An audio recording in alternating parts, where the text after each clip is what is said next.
தமிழகத்தில் பெருகி வரும் பாலியல் சீண்டல்களை தடுக்க தவறிய திமுக அரசை கண்டித்து திண்டிவனத்தில் முன்னாள் அமைச்சர் சி.வி. சண்முகம் தலைமையில் மாபெரும் கண்டன ஆர்ப்பாட்டம் நடைபெற்றது.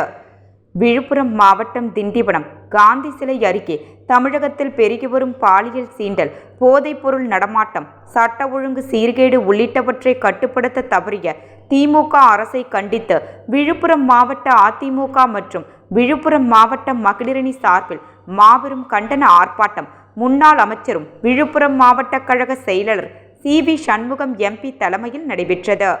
நகர செயலாளர் தீனதயாளன், மாவட்ட மகளிரணி செயலாளர் தமிழ்ச்செல்வி, செல்லப்பெருமாள் ஆகியோர் துவக்க உரையாற்றினர்.